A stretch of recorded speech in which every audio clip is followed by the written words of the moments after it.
अस्सलाम वालेकुम बच्चों। आज हम माहौल का मुताला, आपकी बुक है किताब हिस्सा 1 चौथी जमात की, इसका सबक नंबर 1 हम पढ़ेंगे। ये वाली बुक आपको निकालना है, माहौल का मुताला। सबक नंबर 1 है आपका,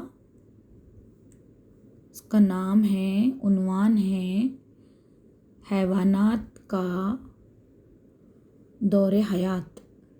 क्या नाम है इसका? हैवानात का दौरे हयात। यानी हैवानात जो पैदाइश के बाद बड़े होते हैं जैसे जैसे, तो उनका दौरे हयात कैसा होता है, किस तरह से होता है, वो देखना है हमको। यहाँ पर पहले आप लोगों को कुछ सवालात के जवाब देने हैं। जैसे बताइए तो भला, यहाँ क्या दिया गया है, देखिए आपका ये पेज है, पेज नंबर 1। यहाँ पर दिया गया है बताइए तो भला। क्या बताना है आपको कि कुत्ते के पिल्लों और उनकी माँ को देखिए, क्या इनमें यकसानियत नज़र आती है? यकसानियत यानी ये एक जैसे नज़र आते हैं, है ना, नज़र आते हैं। अब तितली और अंडे से निकले हुए लार्वे को देखिए, क्या इनमें यकसानियत नज़र आती है? ये तितली है और ये उसका अंडे में से निकला हुआ लार्वा है, तो इसमें यकसानियत नहीं है ना।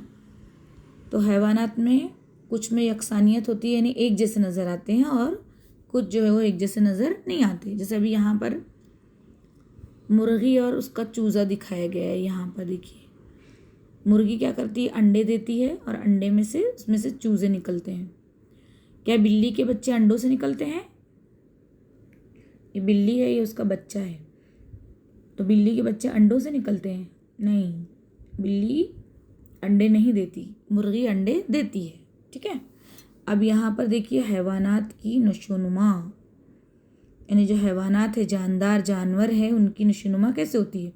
यहाँ पर बकरी का बच्चा दिया गया है, बकरी के मेमने और पूरी तरह नशोनुमा पाई हुई बकरी, बकरी का मेमना यानी बकरी का बच्चा और बड़ी बकरी, इसमें भी कुछ ज़्यादा फ़र्क नहीं होता। बिल्ली के बच्चों में और बिल्ली में भी ज़्यादा फ़र्क नहीं होता।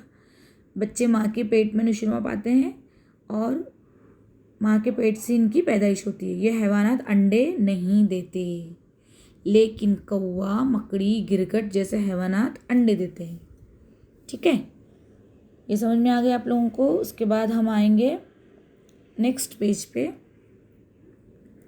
ये हमने यहाँ पर कुत्ते की मिसाल देख ली, बिल्ली की मिसाल देख ली, तितली की और मुर्गी की मिसाल देख ली, और बकरी की मिसाल देख ली कि इनमें किस तरह से दौरे हयात होता है, मतलब कैसे पैदा होते हैं और कैसे बढ़ते हैं। अब देखिए यहाँ पर आप लोग आइए पेज नंबर 2 पर, टर्न द पेज। पेज पर यहाँ पर अंडों से चूज़ों की पैदाइश बताई गई है कि अंडों में से चूज़े कैसे निकलते। जो भी परिंदे हैं, जो भी अंडे देते हैं, तो उनसे उनकी कैसे पैदाइश होती है। तो चूंटियाँ, तितलियाँ, मछलियाँ, मेंढक, सांप, ये तमाम हैवानात क्या करते हैं, अंडे देते हैं। आमतौर पर इनके अंडे हमें देखने नहीं मिलते, लेकिन कुछ छोटे हैवानात होते हैं, उनके अंडे बहुत छोटे होते हैं, वो हमें आसानी से नज़र नहीं आते, इसलिए हम उनसे वाकिफ़ नहीं होते कि ये हैवानात जो है वो अंडे दे रहे। लेकिन मुर्गी अंडे देती है, ये हम सब जानते हैं। मुर्गी के अंडे इतने बड़े होते हैं कि हम उसको आसानी से देख सकते हैं। अब एक नया लफ्ज़ आपको सीखना है, अंडा सेना। अब अंडा सेने का मतलब होता है अंडे को हरारत देने का अमल, जिसके लिए मुर्गी अंडों पर बैठती है। आप लोगों ने देखें, आपके अतराफ़ में अगर कोई मुर्गियाँ पालता होगा तो मुर्गी अंडे देती है इस तरह से और उसके ऊपर बैठती है।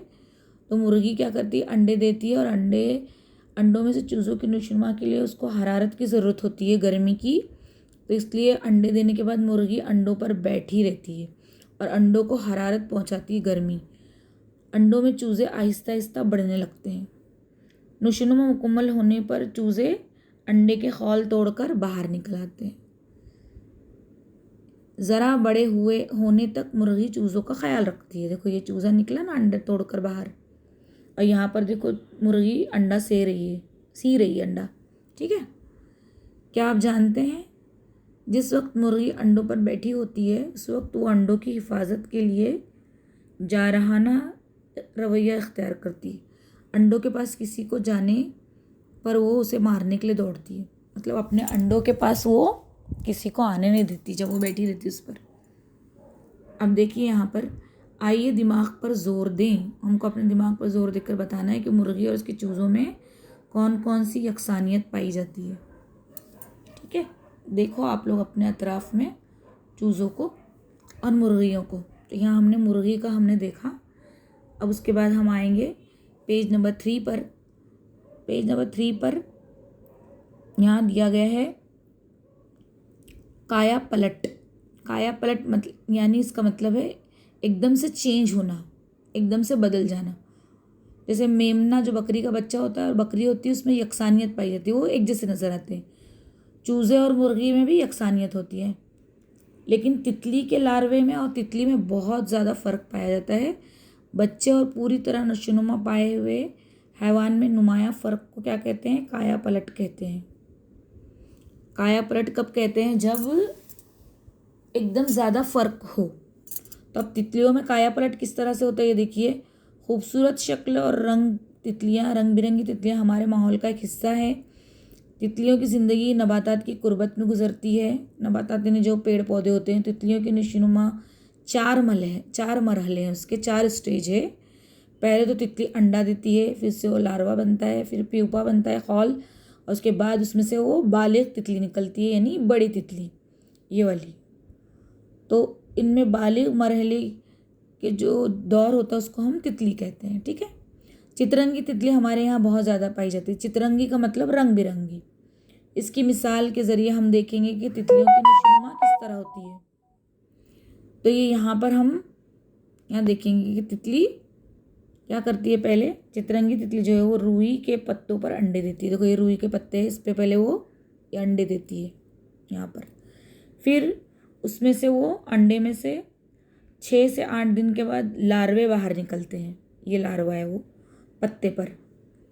अब जो उसको सुंडी भी कहते हैं, ये लार्वे को क्या कहते हैं? सुंडी भी कहते हैं।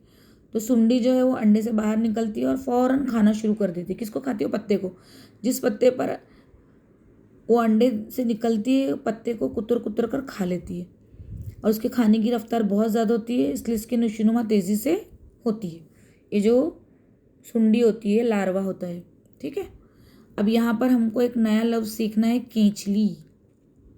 जिस्म की नशोनुमा के दौरान नाकाफ़ी होने वाला जिस्म का गिलाफ, तो उसको कहते हैं केंचली। इब्तिदाई 2 से 2.5 दिन तक चितरंगी तितली सुंडी इतनी बढ़ जाती है कि जिस्म की केंचली उसके लिए नाकाफ़ी हो जाती है। लेकिन इस केंचली के नीचे बढ़े हुए जिस्म पर जो नई केंचली बनती है वो ढीली होती है।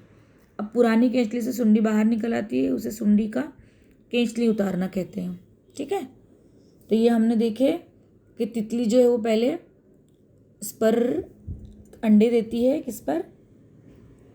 कपास के, रुई के पत्तों पर अंडे देती है। उसमें से ये लार्वा निकलता है जो ये पत्तों को कुतर कुतर कर खाता है।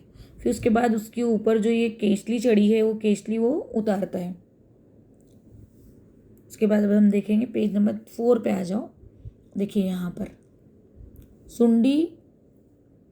सुंडी दोबारा तेज़ी से पत्ते खाना शुरू करती है। इसकी नशोनुमा में फिर से तेज़ी आती है।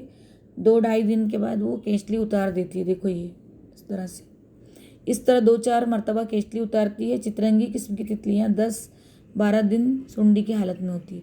आखिरी मरतबा केंचली उतारने से पहले सुंडी किसी तने की गांठ या पत्ते पर रेशम जैसे धागे का गुच्छा बनाती है। इस गुच्छे से वो अपने आप को लटका लेती है। देखो इस तरह से।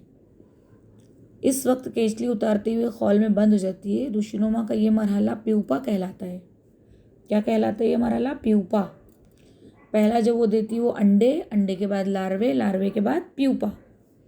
अब खौल के अंदर तकरीबन 11 दिन तक तितली रहती है। इस हालत में वो कुछ नहीं खाती, लेकिन इसके जिस्म में अहम तब्दीलियाँ होती रहती है।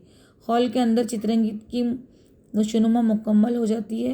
इसके बाद पूरी नशोनुमा पाई हुई बालिग तितली खौल से बाहर आती है। इस वक्त तितली को 6 लंबे पैर और 4 खूबसूरत पर होते हैं। इस तरह से देखो यहाँ बाहर आ रही है वो तितली। तमाम तितलियों की नशोनुमा इसी तरीके से होती है। देखो ये तितली है ना, पहले अंडा, फिर उसके बाद लार्वा, उसके बाद प्यूपा, उसके बाद बालिक तितली। तो ये हो गई तितली की नशोनुमा। अब यहाँ पर देखिए, क्या आप जानते हैं, ये तय होता है कि तितली की मादा किस नबातात के पत्तों पर अंडे देगी। मुख्तलिफ़ किस्म की तितलियों के अंडे सुंडी के निकलने का अरसा मुख्तलिफ होता है। सुंडियों में बहुत तन्नु होता है। सुंडियाँ यानी लार्वा।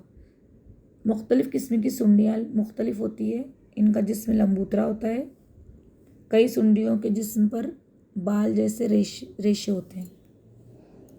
तो ये हमने तितली का पढ़े। अब पेज नंबर 5 पे आ जाओ। यहाँ पर देखो, रंग बिरंगी तितली दी गई है जो हमारे अतराफ़ में पाई जाती है। अब देखिए, क्या आप जानते हैं, साफ़ किया हुआ अनाज हम अपने डब्बों में भरकर रखते हैं। इसके बावजूद भी कुछ दिनों के बाद ढक्कन खोलने पर अनाज में कीड़े हमको नज़र आते हैं। क्यों? क्योंकि अनाज के गोदाम, बनिए की दुकान और हमारे घर जैसे किसी भी मुकाम पर अनाज में कीड़े हो सकते हैं। कीड़ों के मादे ने अनाज में अंडे दिए हुए होते हैं, तो हमें नज़र नहीं आते क्योंकि वो बहुत छोटे होते हैं। अनाज के डब्बों में मौजूद हवा और गर्मी इन अंडों की नशोनुमा के लिए काफ़ी होती है, इसीलिए डब्बों में इनकी नशोनुमा होती रहती है। इनके भी अंडे जो सुंडी होते हैं, जो लार्वे, प्यूपा, खौल और बाली, ऐसे ही मरहले होते हैं।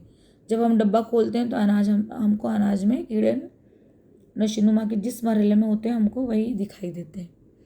आज हमने क्या सीखा? नंबर 1 पॉइंट, मुर्गी के अंडों में चूज़ों के नशोनुमा के लिए हरारत की ज़रूरत होती है, जिसके लिए मुर्गी अंडों पर बैठती है, जिसे अंडे सेना कहते हैं। पूरी तरह नशोनुमा किए हुए चूज़े खौल तोड़कर बाहर आते हैं। तितलियों के नशोनुमा के 4 मरहले हैं। कौन कौन से हैं? अंडा, लार्वा, प्यूपा और बालिक तितली यानी बड़ी तितली। चितरंगी तितली जो होती है वो रुई के पत्तों पर अंडा देती है और अंडों से सुंडियाँ निकलती है। नशोनुमा मुकम्मल हो जाने के बाद सुंडी खौल के मरहले में दाखिल हो जाती है। इस खौल से पूरी तरह नशोनुमा पाई हुई तितली बाहर निकलती है। इस वक्त उसे 6 लंबे पैर और 4 खूबसूरत पर होते हैं। ठीक है। अब ये बात हमेशा जहन में रखिए कि तितलियाँ हमारे माहौल का एक हिस्सा है। तफरीह के लिए, मज़ा के लिए हमको तितलियाँ पकड़ना और उन्हें धागे से बांध कर रखना गलत है। हमको ऐसा नहीं करना चाहिए। ये हमने आज हैवानात का दौरे हयात देखा। अब यहाँ पर देखिए कुछ सवालात है, वो सवालात के जवाबात हमको देना है। यहाँ पर दिमाग पर जोर डालना है कि मुर्गी के अंडों से चूज़े निकलने के लिए 20 से 22 दिन दरकार होते हैं। क्या दूसरे परिंदों के भी अंडों से बच्चे निकलने के लिए इतने ही दिन दरकार होते हैं? तो हाँ, ऐसे होते हैं। आपने घास पर भिन बनाने वाली भीमरी, ये जिसको बोलते हैं ना, ये देखा है? ये अंडा, लार्वा, प्यूपा, इन 4 मरहलों में से कौन सा मरहला है ये? तो ये जो है ये लार्वा है। ठीक है। अब देखो, सब्ज़ी साफ़ करते वक्त इनके पत्तों मुख्तलिफ़ शक्ल के सुराख नज़र आते हैं पत्तों पर, और कुछ पत्तों के किनारे उतरे हुए होते हैं। इनकी क्या वजह हो सकती है? तो इनकी यही वजह है कि जो तितली वगैरह जो अंडे देती है, उनके वो जो प्यूपा होते हैं वो खा लेते हैं पत्ते। सेम या मटर की फल्ली साफ़ करते हुए बाज़ औक़ात इनमें छोटे हरे जानदार नज़र आते हैं। तितली के नशोनुमा के 4 मरहलों में वो कौन सा मरहला है? तो वो कौन सा मरहला है? वो प्यूपा है। ठीक है। इस तरह से हमने आज ये सबक देखा। सबक हमने समझा हैवानात का दौरे हयात, यानी किस तरह से उनकी नशोनुमा होती है। Thank you.